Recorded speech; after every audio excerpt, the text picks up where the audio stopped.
নমস্কার বন্ধুরা, মুনমুনের পাঁচফোড়নে সকলকেই স্বাগত। আজ আমরা বানাবো নরম তুলতুলে জিভে জল আনা হোলি স্পেশাল দই বড়া। আর দই বড়া বানাবো দু রকম ভাবে, বিনা তেলে মানে খুব নামমাত্র তেল দিয়ে, আর আরেকটা টাইপের বানাবো যেটা আমরা ডিপ ফ্রাই করে বানাবো। আশা করি আজকের রেসিপি আপনাদের ভীষণ ভীষণ ভালো লাগবে। আর ভালো লাগলে বন্ধুরা লাইক আর শেয়ার করতে ভুলবেন না। তাহলে আসুন শিখে নিই দু রকম ভাবে হোলি স্পেশাল নরম তুলতুলে দই বড়া। আমি এখানে নিয়েছি 200 গ্রাম বিউলির ডাল, যেটা সারা রাত্রি ভিজিয়ে রেখেছিলাম। দেখুন একদম ভালো করে ভিজে গেছে। এটাকে ভালো করে ছেঁকে নিলাম, জলটা নিয়ে নিলাম মিক্সি জারে নিয়ে ভালো করে এটাকে গ্রাইন্ড করে নিলাম। তবে একদম মিহি কিন্তু গ্রাইন্ড করা চলবে না, একটু কোর্স মানে একটু গোটা গোটা থাকবে। এখানে একটা জায়গা নিয়েছি, জায়গার মধ্যে যে বিউলির ডালটা আমি বেটেছিলাম সেই ব্যাটারটা জায়গার মধ্যে আমি নিয়ে নিচ্ছি। আজকের দই বড়াটাতে কিন্তু কয়েকটা টিপসও থাকবে কি করে আমরা নরম তুলতুলে দই বড়া বানাবো। এটাকে 8 থেকে 10 মিনিটের মতো কিন্তু বিট করতে হবে। এটা হচ্ছে একটা প্রথম টিপস, যেটা যে যত ভালো দই বড়াটা আমরা ফেটাবো তত কিন্তু দই বড়ার ব্যাটারটা ফেটাবো তত কিন্তু দই বড়াটা নরম হবে। এখানে আমি নিয়ে নিলাম 2 থেকে 3 চামচের মতো জল, কারণ আমার ব্যাটারটা একটু ঠিক হয়ে গিয়েছিল। কিন্তু বেশি জল দেওয়া চলবে না। যত ভালো আমরা ফেটাবো, দেখছেন কালারটাও কিন্তু আস্তে আস্তে চেঞ্জ হয়ে যাচ্ছে। 5 থেকে 6 মিনিটের পরে দেখবেন কালারটা পুরো চেঞ্জ হয়ে গেছে আর খুব হালকা হয়ে গেছে। এখন দেখুন আমি একটু জলের মধ্যে আমি ফেলে দেখে নিচ্ছি। দেখেছেন এটা ভাসছে, মানে আমাদের দই বড়ার জন্য ব্যাটার পারফেক্টলি রেডি হয়ে গেছে। আমি এখন নিয়ে নিচ্ছি 1 চামচের মতো লবণ, অবশ্যই স্বাদ অনুযায়ী লবণ নেবেন। আর এখানে নিয়েছি আদা আর কাঁচা লঙ্কার একটা পেস্ট। এইটা দিলে দই বড়ার স্বাদ কিন্তু অনেকটাই বেড়ে যাবে। নিয়ে নিলাম বড় চামচের 1 থেকে 1.5 চামচের মতো। আর তার সাথে যদি মনে হয় এখানে আরেকটু জল লাগবে, জল নিতে পারেন, তবে জল বেশি ব্যবহার করা চলবে না। যখন দেখবেন এই সাইজটা ডাবল হয়ে গেছে তখন বুঝতে পারবেন আমাদের দই বড়ার ব্যাটার একদম রেডি হয়ে গেছে। এখন তেল গরম করে নিয়েছি, অবশ্যই সাদা তেলে করতে হবে। তেলটা যখন খুব ভালো করে গরম হয়ে যাবে তখন তেলের মধ্যে একটা একটা করে দই বড়া লো টু মিডিয়াম ফ্লেমে রেখে আমি এরকম করে নিয়ে নিচ্ছি। আপনারা ইচ্ছা করে হাত দিয়েও করতে পারেন, তবে সেই ক্ষেত্রে হাতের মধ্যে একটু জলের মধ্যে হাতটা ভিজিয়ে নিয়ে করলে সুবিধা হবে। একটা সাইড ব্রাউন হয়ে গেলে আর একটা সাইড আমাদের তুলে নিতে হবে, মানে ঘুরিয়ে নিতে হবে। যতক্ষণ না গোল্ডেন ব্রাউন হবে ততক্ষণ কিন্তু তোলা চলবে না। আর ফ্লেম অবশ্যই লো টু মিডিয়ামে রাখতে হবে। এটা হলো আমার একটা সেকেন্ড টিপস, যেটাতে দই বড়া কিন্তু খুব ভালো হবে। তুলে নিচ্ছে এক একটা দই বড়া করে একটা প্লেটের মধ্যে। আর আজকে আমরা দই বড়া শিখবো দু রকম ভাবে। এখন তো যেটা করছি সেটা তো ডিপ ফ্রাই করছি। নর্মালি আমরা সকলেই এটাই ভালোবাসি খেতে আর বানিয়েও থাকি। তবে এখন তো আমরা সবাই হেলথ কনসিয়াস, তাই ভাবলাম আপনাদের সঙ্গে বিনা তেলেও দই বড়া কিভাবে বানানো যায়। দেখুন খানিকটা ব্যাটার আমি রেখে দিয়েছিলাম, এই ব্যাটারটা দিয়ে আমি বিনা তেলে দই বড়া করছি। একটা আপাম স্ট্যান্ড বসিয়ে দিলাম, হয়তো আপনাদের কাছে থাকবে। অল্প করে তেল দিয়ে ওইটাকে গ্রিস করে নিয়ে 1 চামচ, পুরো দেবেন না, দেখুন ঠিক 1 চামচের মতো নিচ্ছি, কিন্তু হাফ থাকে। এবার আমি ঢাকা দিয়ে দিলাম 3 মিনিটের জন্য।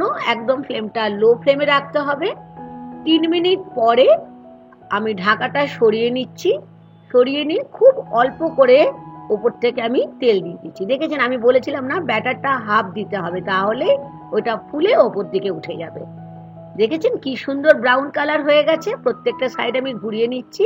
আবার দরকার হলে আরেকটু করে তেল দিয়ে দিতে পারেন, ভীষণই নামমাত্র তেল লাগে। যারা হেলথ কনসিয়াস তারা কিন্তু এরকম ভাবে দই বড়া বানিয়ে খেতে পারেন। তৈরি হয়ে গেল বিনা তেলে বড়াগুলো। তাহলে আজ কিন্তু আমরা দুটো প্রসেসে শিখলাম। আর বড়া আপনারা শুধু চাটনির সঙ্গেও খেতে পারেন বা চায়ের সাথেও শুকনো বড়াও খেতে পারেন। তবে হোলি স্পেশালের জন্য আজ আমরা শিখছি দই বড়া অবশ্যই দেখেছেন বড়াগুলো কি সুন্দর একদম দেখতে হয়েছে। দুটো বড়াই কিন্তু সমানভাবে ফুলেছে এবং কালারটা কিন্তু গোল্ডেন ব্রাউন হয়েছে। এখানে নিয়ে নিলাম হালকা গরম জল একটা থালার মধ্যে, নিয়ে নিচ্ছি 1 চামচের মতো লবণ, আর নিচ্ছি 1/4 চামচের মতো হিং। অবশ্যই হিংটা দিতে লাগবে বন্ধুরা। দিয়ে পর ভালো করে হিং আর লবণটাকে জলের সঙ্গে মিশিয়ে নিচ্ছি। এটা হলো আর একটা টিপস, যেটা হচ্ছে লিউকওয়ার্ম মানে হালকা গরম জলে আমরা দই বড়াগুলো ভিজিয়ে দেব। ঠিক এরকম করে জলের মধ্যে যেটা হিং আর লবণ দিয়ে মিশিয়ে রেখেছি তার মধ্যে যে বড়াগুলো প্রথমে আমি তেলে ভেজেছি সেগুলো দিয়ে দিচ্ছি। আর এখানে আর একটা পাত্রে নিয়ে নিচ্ছি 1 কাপ লিউকওয়ার্ম, তার সঙ্গে হিং আর লবণ, যেগুলো আমি তেল ছাড়া আপাম স্ট্যান্ডে করেছি। একই রকম ভাবে এগুলোকেও আমরা ভিজিয়ে রাখবো। অবশ্যই ঢাকা দিয়ে রাখতে হবে। আর এদিকে বড়া যেগুলো ভিজিয়েছিলাম সেগুলো একটা সাইড উল্টে দিলাম, উল্টে দিয়ে মিনিট 5 মতো আমি একটা প্লেট দিয়ে ঢাকা দিয়ে রাখলাম। 5 মিনিট পরে ফেরত আসছি। বড়াগুলো থেকে দেখুন ঠিক এরকম ভাবে স্কুইজ করে নিতে হবে, মানে একটু চেপে চেপে জলগুলোকে বের করে নিতে হবে। এই জন্যই লবণ আর হিংটা বলেছিলাম নিতে, তাহলে একটা সুন্দর হিঙের গন্ধ থাকবে। ঠিক এরকম ভাবে সব বড়াগুলোকে থেকে জলগুলোকে স্কুইজ করে আমি বের করে নিচ্ছি। এই অবস্থায় আপনারা এয়ারটাইট কন্টেনারেও রাখতে পারেন ফ্রিজের মধ্যে। যখন কোনো গেস্ট এলো তখনও হয়তো বের করে দইয়ের সঙ্গে যে মশলাগুলো দেবো আমি দেখিয়ে দেবো সেগুলো দিয়ে দিতে পারেন। আর যেটা দেখুন তেল ছাড়া যেটা বানিয়েছিলাম ঠিক এরকম ভাবে ওগুলোকে উঠিয়ে নিলাম। তাহলে আমাদের দই বড়া কিন্তু একদম রেডি হয়ে গেছে। এরপর আমাদের সার্ভ করতে হবে। দই বড়াতে দই তো লাগবেই। আমি এখানে নিয়েছি 100 থেকে 150 গ্রামের মতো টক দই। অবশ্যই স্বাদ অনুযায়ী লবণ আর অল্প মিষ্টি নিয়ে নিতে হবে, মানে সুগার যেটা চিনি নিয়ে নিতে হবে। বেশ ভালো করে দইটাকে একদম ফেটিয়ে নিতে হবে যেন কোনো রকম বাবেলস না থাকে। এখন একটা প্লেটের মধ্যে আমি প্রথমে যেগুলো ডিপ ফ্রাই করেছিলাম সেই বড়াগুলো যেগুলো সাজিয়ে নিলাম, আর মাঝখানে নিলাম যেটা ডিপ ফ্রাই করিনি, অল্প তেলের মধ্যে রেখেছিলাম, ভেজেছিলাম। এখন কি করছি দেখতেই পাচ্ছেন। হ্যাঁ, দইটাকে যেটা রেডি করে রেখেছিলাম বড়াগুলোর উপর দিয়ে দিলাম, আর দিয়ে দিচ্ছি ওপর থেকে রেড চাটনি মানে মিষ্টি চাটনি, তেঁতুল আর গুড় দিয়ে যেটা বানিয়েছিলাম। ডেসক্রিপশন বক্সে লিংক দেওয়া থাকবে বন্ধুরা, কিভাবে বানিয়েছি অবশ্যই দেখে নেবেন। এখন নিয়ে নিচ্ছি জিরে আর অল্প ধনে আমি রোস্ট করে রেখেছিলাম শুকনো করে তাওয়ার মধ্যে, আর সেটাকে ছড়িয়ে দিচ্ছি। ওপর থেকে দিয়ে দিচ্ছি ব্ল্যাক সল্ট মানে বিট লবণ, আর রেড চিলি মানে কাশ্মীরি রেড চিলি, এটা অপশনাল, ইচ্ছা হলে নিতে পারেন। আর অবশ্যই দিতে লাগবে চাট মশলা।